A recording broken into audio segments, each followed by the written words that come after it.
no show do Heleno Rotai. Rádio Serviço. Às 11h28 no Rádio Serviço Saúde Especial de domingo, mais uma vez a participação do grande médico endocrinologista, chefe do Serviço de Clínica Médica do Hospital Federal dos Servidores do Estado, meu amigo e grande tricolor, Dr. Silvio Provenzano, CRM 52374900, que hoje vai atender o pedido do nosso ouvinte Emanuel Barbosa, morador do Caxambi.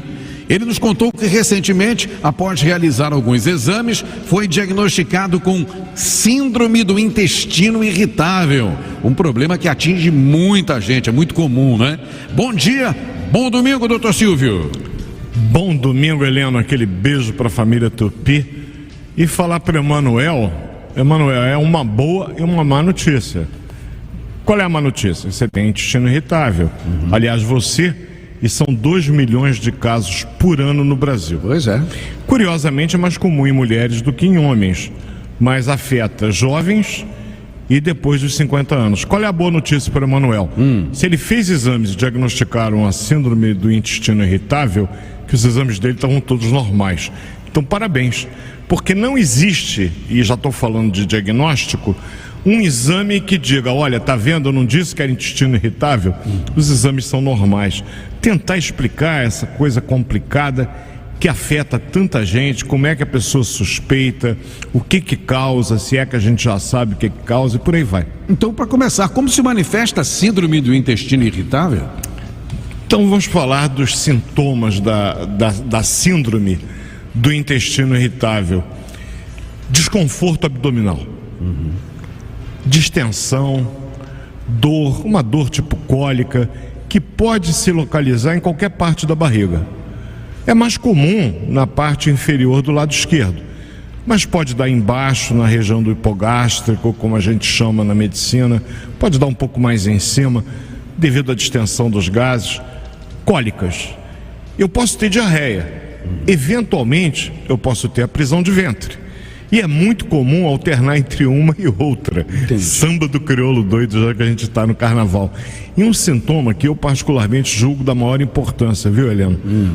É o indivíduo vai defecar e ele, ao término da defecação, ele ainda continua com a sensação de que não evacuou tudo que tinha que evacuar. Como se ainda tivesse um pouco de fezes presa. E vai voltar daqui a pouquinho. Convenhamos, é uma sensação muito desagradável. Você sabe que essa doença tem muito a ver com a minha história de vida? Porque eu tenho. Eu tenho. Você sabe quando é que ela se manifestou pela primeira vez? Eu tinha 17 aninhos. Adolescente. Uma terça-feira fazia eu prova em janeiro, 1976, matemática e física, vestibular de medicina. E curiosamente, a matéria que eu era mais forte, que era o que poderia me garantir a vaga na UFRJ, que era o meu caminho para a medicina, tinha que ser aquele. Meu pai era um homem extremamente correto e ainda na fase de inscrição ele falou, teria o maior orgulho de ter um filho médico, mas você sabe que papai não tem grana para bancar uma Souza Marques, uma faculdade paga, particular, uma Gama Filho. Eu mostrei o cartão do vestibular com a FRJ, a UERJ, onde minha filha estudou, muito boa também, e a UF. E eu falei, pai, se eu passar, é para uma pública. Só não corre o risco de eu passar para uma particular e eu só não poder pagar. Aí o meu pai, que era um homem muito sério, disse assim, vá bene, mas filho vagabundo dentro de casa eu não vou ter. Se você não passar, ano que vem tem uma vaga lá no açougue, você ao invés de desossar cadáver, desossa os bois traseiro e dianteiro, estuda de noite e faz vestibular outra vez. Eu, graças a Deus, passei, mas o meu trunfo era matemática. E as 30 questões, 9h40 eu tinha terminado. A prova terminava meio-dia. Eu tinha 2h20 para física, que era um pouquinho mais complicada para mim.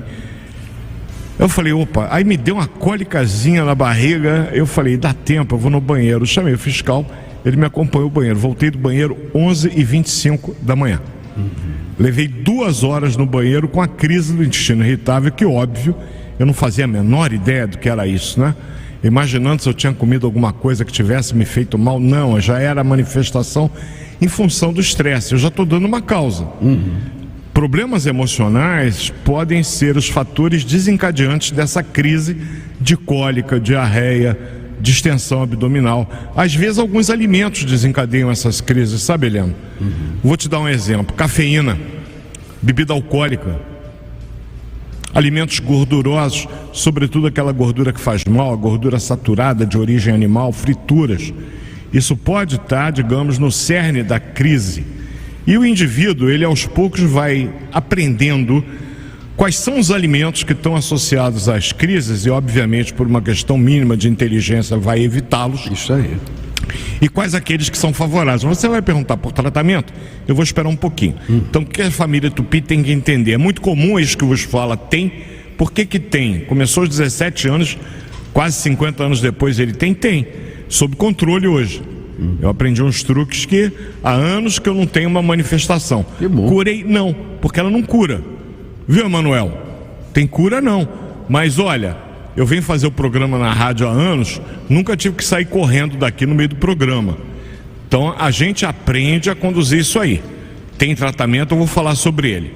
É importante que as pessoas entendam o seguinte: quando se manifesta, por exemplo, quando começou comigo, geralmente a síndrome do intestino irritável nem precisa de muitos exames para diagnosticar. Pela história clínica, o médico atento percebe: pô, você estava fazendo uma prova decisiva para você, vinha naquele estresse do vestibular, sabia que era a tua oportunidade de ser alguém na vida. Caramba, quanto estresse, você é intestino irritável, vamos medicar. Medicou sintomaticamente, uma dietinha, beleza. De vez em quando eu tinha crise na faculdade, porque medicina é pesado. Se entrar numa emergência a primeira vez, o bicho pega. Entrar no médico legal a primeira vez, meu Deus. São coisas que, obviamente, o intestino irritável se manifestava de alguma maneira. E eu tive que aprender a controlar o estresse. Meu agradecimento ao Dr. Ronaldo Gazola, que está lá no céu, que me ensinou algumas técnicas importantes de respiração, de meditação, para ajudar a controlar o estresse. Ou vocês acham que é fácil? Para o Heleno, é moleza. Para mim, ficar na frente desse microfone lindo da Rádio Tupi, falando com milhares que estão me ouvindo agora, é moleza? Nananina não. Mas veja bem, eu controlo isso com meditação, com respiração. Consigo, parece até que eu estou calmo. Então a gente vai tocando o barco. Então ela tem alguns fatores que desencadeiam essas crises. E eu estava falando que quando surge na adolescência ou no adulto jovem, beleza. Mas depois dos 50 anos, olha, é obrigatório fazer exames. Eu não sei a idade do Emanuel, não vou cometer essa inconfidência agora, mas talvez os exames tenham sido pedidos por conta do fator idade. Porque se eu começo a ter uma alteração do trânsito intestinal depois de 50 anos, e tristemente nós temos agora a história recente do nosso querido Pelé e Roberto Dinamite, sim, pensar no câncer de intestino é uma possibilidade. Portanto, fazemos exames para afastar diagnósticos diferenciais. E claro que numa idade mais avançada, o câncer de intestino.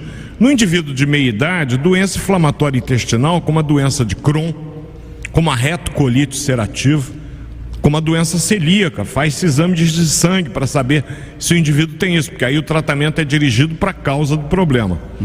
Em todos os exames normais, amigo, você tem síndrome do intestino irritável, que a gente vai tratar para controlá-la.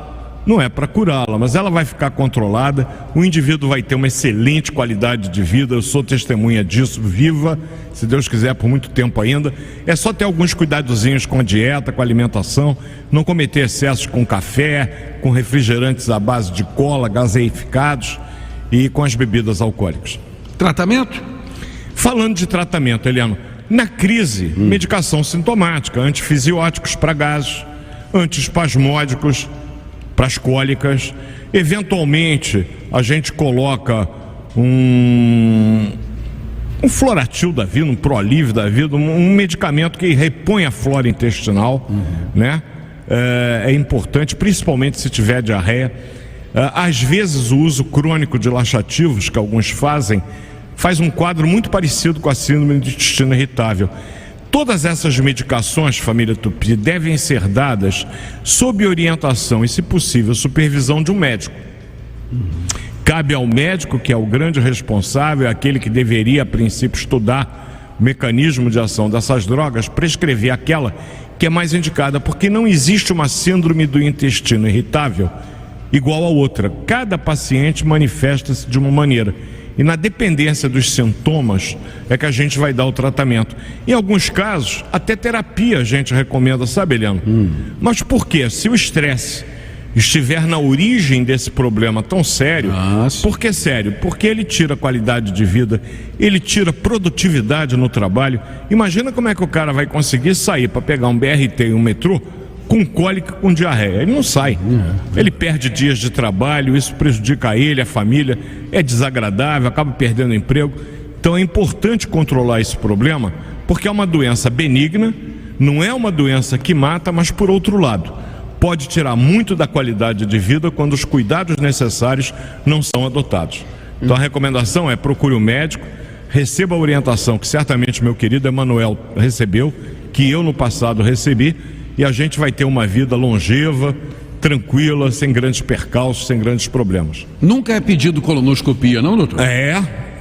Se, por exemplo, vou te dar um exemplo meu, apesar do intestino irritável, alternando diarreia com prisão de ventre, colonoscopia obrigatória, e eu tirei um tumor do intestino.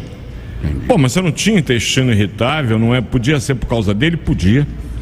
Mas se eu não tivesse feito a colonoscopia, o dito custo tinha crescido. Entendi. E de repente seria diagnosticado já numa fase tão avançada que o tratamento já não seria mais possível, como foi na época. Tirei meio metro de intestino, te garanto, não faz falta nenhuma, porque ele tem alguns quilômetros. O intestino é um órgão bem compridinho. Tirei aquela parte onde tinha uma pequena lesão, graças a Deus, limpou todos os linfonodos, fez o controle com PET scan, tomografia. Tá limpinho, tá ótimo, novo em folha, beleza, graças a Deus, a Ele, o Criador, toda a glória, toda a nossa atenção e bênçãos. Amém. E em contrapartida, continuar tentando ajudar as pessoas como eu venho tentando. Digamos assim, minha promessa para o Senhor, que num sonho disse: não, você tem que fazer a colonoscopia. E graças a Deus eu fiz na hora H, certinho. Tem que fazer sim. Então cada um vai ter que saber o que pode comer e beber ou não. Pois é, porque, por exemplo, tem gente que vai, Dorinha, me aguarde, estou chegando, aquele feijão. Em algumas pessoas, o feijão, ele pode desencadear um quadro do intestino irritável. Algumas frutas cítricas, principalmente se comidas com casca. Alguns alimentos como alho, couve-flor, brócolis, couve, que são alimentos saudáveis, mas quem tem intestino irritável pode ter mais gases com eles, e aí tem um desconforto muito grande.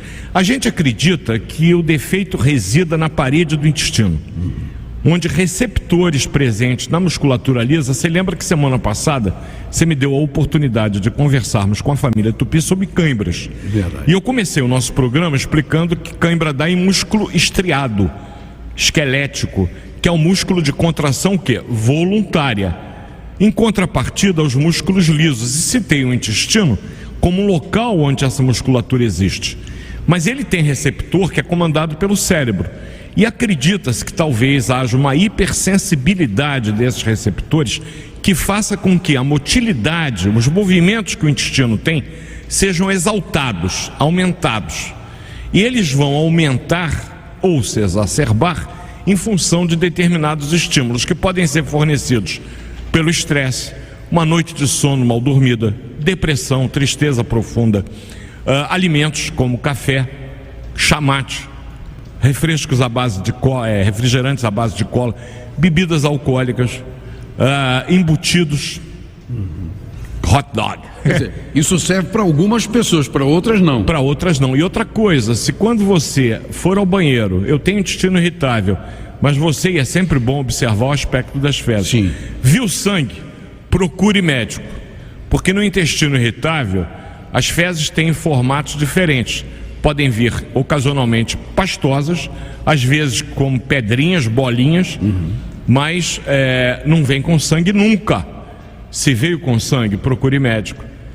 Como diria o meu saudoso Biluca, algo cheira podre no reino da Dinamarca. Não é para vir com sangue. Se veio para o sangue, posso até ter intestino irritável, junto com alguma outra coisa que eu tenho que descobrir o que é. Então, recado do Serviço Saúde, que não faz diagnóstico, nem faz tratamento de ninguém, até porque não examina presencialmente ninguém. Usamos as belíssimas ondas do FM da Tupi 96.5 para divulgar informações. cólica abdominal, alteração de diarreia e prisão de ventre, barriga inchou, desconforto abdominal, procure orientação médica. Pode ser, como no caso do Silvio e do Emanuel, uma síndrome do intestino irritável, mas pode ser, como no caso do Silvio, numa determinada época da vida, um tumor que apareceu no intestino que tem que ser tirado a tempo. Pode ser uma outra doença qualquer que os exames vão mostrar e o tratamento vai ser dirigido para essa doença. Doença celíaca, a gente faz o tratamento para doença celíaca. Intolerância à lactose, eu vou evitar alimentos à base de lactose, laticínios, e por aí vai. Perfeito. Assunto para domingo que vem, amigão. Eu tenho que tirar uma folga, não tem?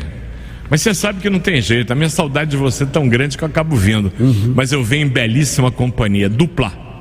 Nossa querida doutora Célia, que já tem uma cadeira cativa, e a que está ausente há algum tempo, doutora Ana Queiroz, mas que ela nos prometeu que viria domingo que vem com a Célia, falar de um assunto que eu te garanto muita gente vai querer ouvir, vai convidar muita gente para ouvir, que é a tal da TPM.